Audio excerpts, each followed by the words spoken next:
मैं उस हादसे को जानना चाहूँगी जिसने आपकी पूरी दुनिया ही बदल दी। एक्चुअली आज भी मैं उस पल को अगर सोचती हूँ तो मेरे रोंगटे खड़े हो जाते हैं, क्योंकि वो मेरी ज़िंदगी का सबसे भयानक और सबसे काली रात था, जो शायद मैं कभी नहीं भूल पाऊँगी। चाहे कितनी भी खुशियाँ आए या कुछ भी हो, लेकिन मैं उन पल को नहीं भूल सकती। एक्चुअली 2011 में मैं लखनऊ से दिल्ली आ रही थी। जनरल कंपार्टमेंट में मेरा जॉब इंटरव्यू था कुछ। मैं रात के करीब 11:30 बजे मैं लखनऊ से चढ़ी और फिर 1-1:30 बजे के आसपास बरेली 4-5 लोग चढ़े। कहाँ से चढ़े मुझे नहीं पता। कंपार्टमेंट में उन्होंने मेरे गले में एक सोने की चैन पड़ी थी और वो ऐसे छीनने की कोशिश की उन्होंने मेरे गले से। जैसे जब मुझे महसूस हुआ कि मेरे गले में किसी का हाथ है तो मैंने तुरंत विरोध करना शुरू किया। 1 से 2 मिनट के अंदर वो 4-5 थे, साइड से मेरा हाथ पकड़ा और चलती ट्रेन से मुझे उठा के बाहर फेंक दिया।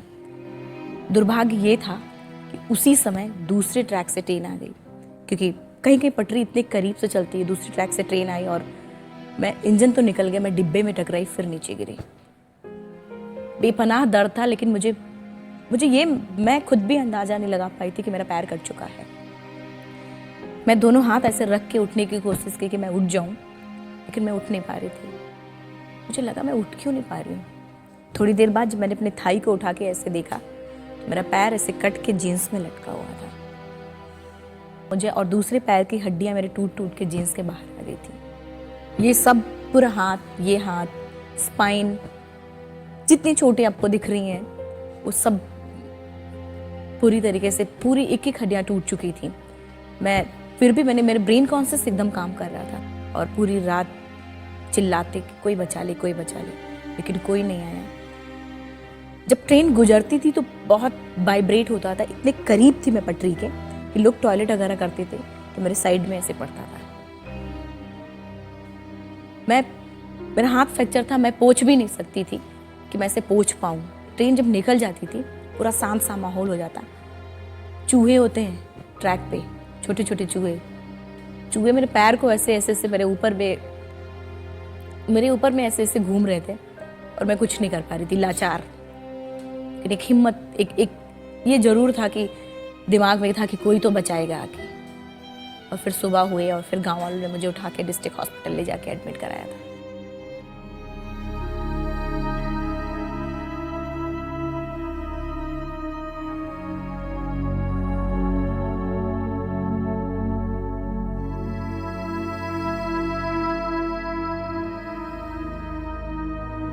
इतनी हिम्मत इतनी छोटी सी लड़की में कैसे आ गई? Everything depends on mind.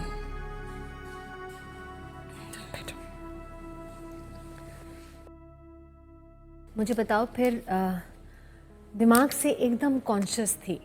बिल्कुल, मेरा ब्रेन एकदम काम कर रहा था। सुबह जब हुई है तो मुझे लगा शायद अब कोई आएगा, लेकिन कोई नहीं आया। पहले तो धूप आई, मेरे ऊपर बहुत सारी मक्खियाँ थीं और इतना गंदगी भी मेरे ऊपर में था। लेकिन एक दूर से एक गांव वाले ने मुझे देखा और मुझे लगा कि वो मेरे पास आएगा और मुझे मदद करेगा या फिर मुझे उठा के हॉस्पिटल या कुछ करेगा, लेकिन वो मेरे पास नहीं आया। वहीं से दूर से वो चला गया। मुझे लगा कि शायद आए, लेकिन वो नहीं आया। लेकिन बाद में करीब 10 से 15 मिनट बाद वो ढेर सारे लोगों को लेके आया और उठा के मुझे फिर डिस्ट्रिक्ट हॉस्पिटल। वो लोग, मुझे आज भी याद है कि जब एक ऐसे प्लास्टिक बोरा, पता नहीं आई डोंट नो कि पता आप समझ सकते हैं कि नहीं। बोरा जानती हूँ, टाट का बोरा होता है, एक प्लास्टिक का उसमें रख के मेरा पैर जो कटा हुआ था मेरे पेट में ऐसे रख दिया था। नियरेस्ट रेलवे स्टेशन वहाँ चनेटी स्टेशन था, वहाँ पे लेके गए और मुझे ऐसे रेलवे स्टेशन पे रख दिया। सब लोग उतर के मुझे देख रहे थे और मैं सिर्फ पानी मांग रही थी कि कोई मुझे पानी पिला दे। उसके बाद मुझे गार्ड वाले डिब्बे में उठा के रखा गया, उठा के फिर डिस्ट्रिक्ट हॉस्पिटल बरेली ले जाया गया। बरेली जब मैं पहुंची हूँ तो उसमें स्ट्रेचर पे ले जाके मुझे फार्मासिस्ट, डॉक्टर, CMS सब लोग ऐसे बैठे हुए थे, आपस में बातें कर रहे थे कि हमारे पास एनेस्थीसिया नहीं है, ब्लड नहीं है, ऑक्सीजन नहीं है, हम इसका इलाज शुरू करें तो कैसे करें। तो मैंने सिर्फ इतना बोला, सर जब उतनी देर मैंने रेलवे ट्रैक पे गुजारे, उस दर्द को बर्दाश्त किया, तो अब मेरे अच्छे के लिए मेरा पैर काटेंगे, अब बिना एनेस्थीसिया काट दीजिए। बहुत कम सुनने को मिलता है कि एक डॉक्टर या फिर एक फार्मासिस्ट या फिर एक सीएमएस अपना ब्लड दे के किसी पेशेंट को बचाए। बहुत कम सुन, उन्होंने सिर्फ मेरी इतनी बात को सुनकर उन्होंने अपना एक एक यूनिट ब्लड दिया और मेरा पैर बिना एनेस्थीसिया काट दिया गया। तब तक किसी को पता नहीं था कि हाँ अरुणिमा नेशनल प्लेयर है, वॉलीबॉल प्लेयर है, किसी को नहीं पता था। लेकिन बात जब मीडिया में आई तब मुझे थोड़ा अच्छा ट्रीटमेंट मिलना शुरू हुआ। वहाँ से king George medical college Lucknow से फिर एम्स, तब एम्स में मेरा इलाज पूरा करीब 4 महीने में एम्स में थी। अरुणिमा, आपके परिवार वालों को कब पता चला ये? ट्रैक पे ही जिन्होंने मुझे फर्स्ट टाइम देखा था, जो पहले देख के फिर वापस चले गए थे, हाँ। वो जब आए हैं तो उन्होंने ही मुझे मेरे से ही पूछा कि नंबर या कुछ आप बता दो। वो जीजा जी का नंबर था और उन्होंने वो मिस कॉल दिया। उन्होंने जब बैक कॉल किया है तब वो बोला है कि आपके घर की कोई एक लड़की, उसका दोनों पैर कट गया है और ऐसे करके उनको बताया। हाँ बताया, तब वो लोग फिर बाद में पहुँचे।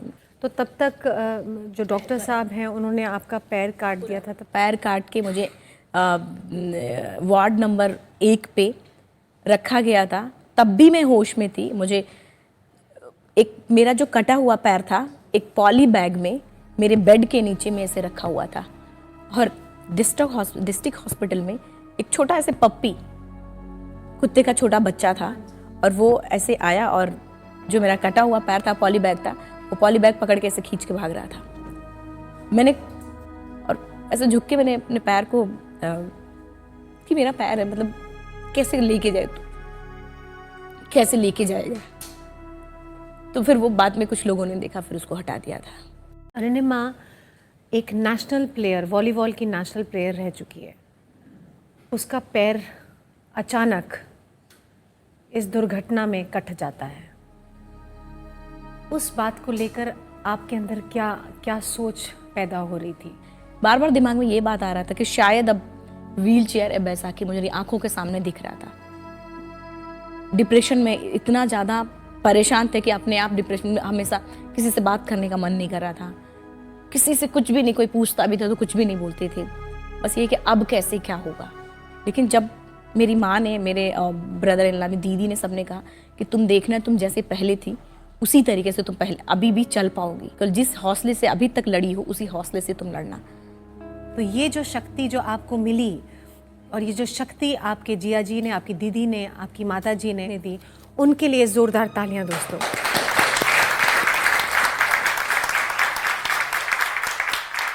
अरुणिमा, जो 4 नौजवान युवक ट्रेन में आए थे, बिकॉज आप बहुत कॉन्शियस थी, आपको पता था क्या हो रहा है, तो आपने उनके खिलाफ, उन 4 युवकों के खिलाफ कोई कार्रवाई की आगे? पहले तो पुलिस ने ये लिख के किया कि एक लड़की जा रही थी और गिर गई, फिर ख़त्म। लेकिन जब जीजा जी पहुँचे फिर उन्होंने कहा हाँ एक लड़की गिर गई थी और ऐसे इस तरीके से हुआ, लेकिन जीजा जी गिरी नहीं है, उसके साथ इतना बड़ा कांड हुआ है, तब वो इस तरीके से उसको फेंका गया है। फिर जब मैं टीवी और न्यूज़पेपर पढ़ना शुरू किया, मैंने जो टीवी में और हेडलाइंस मैंने उसमें प्रिंट उसमें पढ़ा, अरुणिमा के पास टिकट नहीं था, इसलिए अरुणिमा टीटी आने पर अरुणिमा ट्रेन से कूद गई। जब ये पढ़ा हमने तो आप मैं सिर्फ आपको ये बताना, उस लड़की की मनोदशा क्या रही होगी कि एक तो उसका पैर जा चुका है, पूरी ज़िंदगी का पता नहीं, कोई व्हील चेयर या बैसाखी, क्योंकि मैं बेड से उठ भी नहीं सकती थी, मेरे स्पाइन में 3 फ्रैक्चर था। मैं एक मध्यम वर्गीय फैमिली से हूँ और हम अपनी बातें चिल्ला चिल्ला कर कह रहे थे, कोई सुन ही नहीं रहा था कि, और मेरे ही ऊपर पूरा ब्लेम थोप दिया गया कि ये टिकट ही नहीं था। ऊपर वाले की विडम्बना देखिए, मेरा सर्टिफिकेट्स खो गए थे, मेरा सेल फोन खो गया, लेकिन जो मेरा जिस बैग में टिकट था वो बैग मेरे कंधे पे ही था। जब बरेली में फर्स्ट टाइम उन्होंने सब कुछ सामान लेके उन्होंने डिपॉजिट करके, टिकट भी डॉक्टरों ने डिपॉजिट किया था अपने पास, फिर उन्होंने दिया कि ये रहा टिकट। तो ये सारी चीज़ें आपको प्रूव करनी पड़ी, अपनी किस्मत को खुरच खुरच के लिखना पड़ा है। फिर बोला गया कि अरुणिमा सुसाइड के लिए गई थी। कैन यू इमेजिन, जिस लड़की का एक पैर ही नहीं है, वो खुद ऑलरेडी वो मर चुकी है, जो वॉलीबॉल खेलती हो, 2 व्हीलर 4 व्हीलर सब कुछ, यहाँ तक कि मैं बताऊँ अपने घर का, मैं सारे काम, चाहे गैस सिलेंडर भराना हो, चाहे मुझे चक्की से आटा पिसा के लेके आना, कुछ भी, मैं सारे काम करती थी। और फिर बाद में उस लड़की का अगर पैर कट जाए तो उसकी स्थिति क्या होगी, वो मैं शायद मैं एक्सप्लेन उतने अच्छे से नहीं कर पाऊंगी कि क्या होगा। तब हॉस्पिटल के बेड से डिसाइड किया, चाहे गुस्से में कहिए या दिलेरी, कुछ भी कहिए, चाहे पागलपन, लेकिन मैंने सिर्फ इतना बोला कि आज आपका दिन है, जितना चाहो बोल लो, कल मेरा दिन आने वाला, मैं प्रूफ कर दूंगी कि मैं क्या हूं। इसके लिए जोरदार तालियां दोस्तों।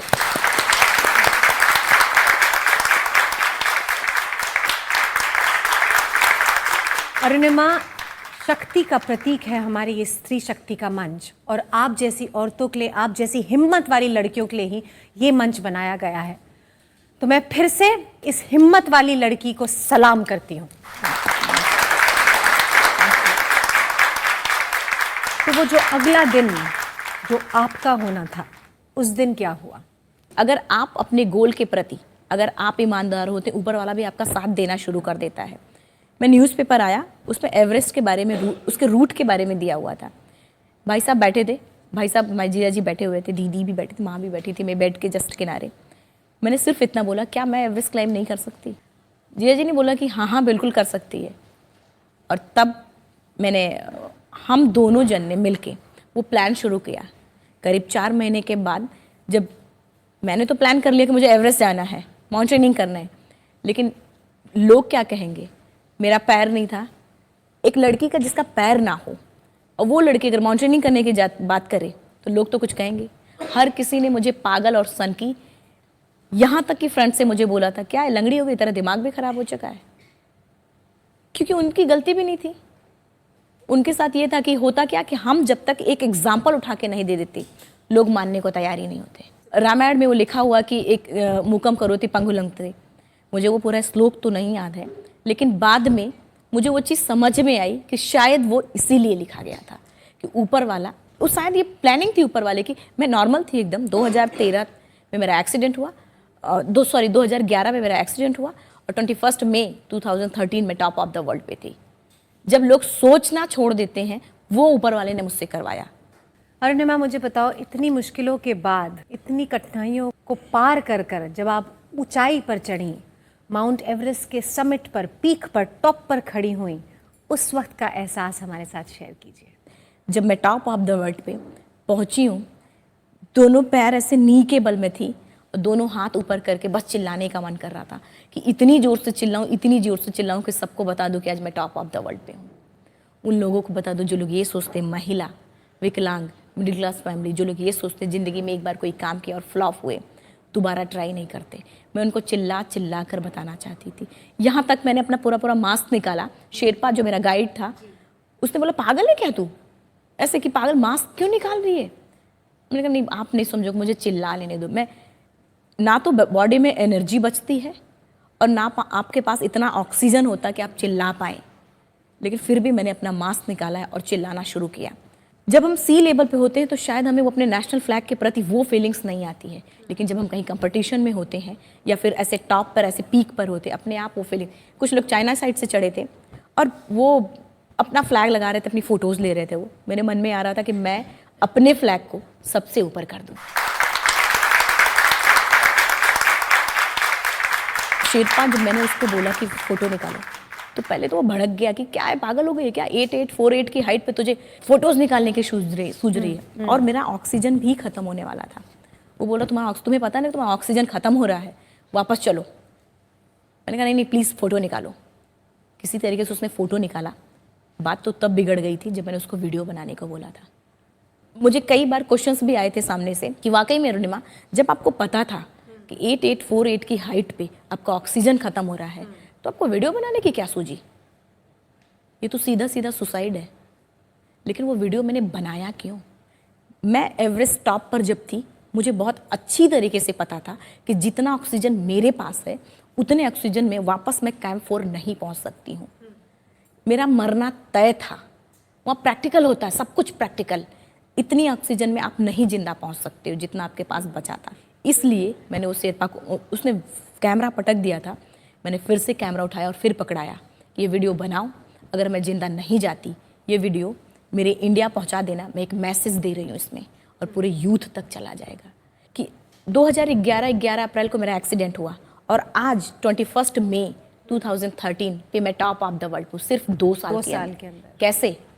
क्योंकि मैंने अपने पैरों से कभी चला ही नहीं, मैंने तो अपने दिल से और दिमाग से काम किया था।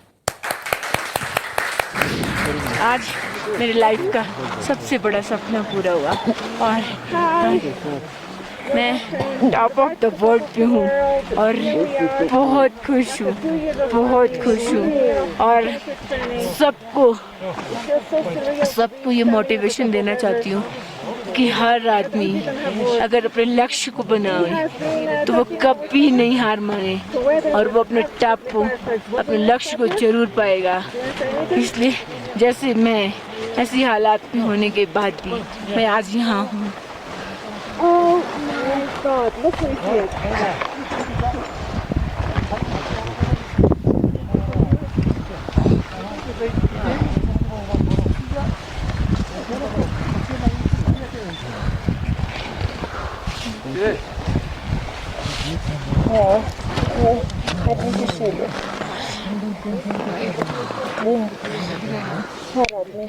Yes, yes, good.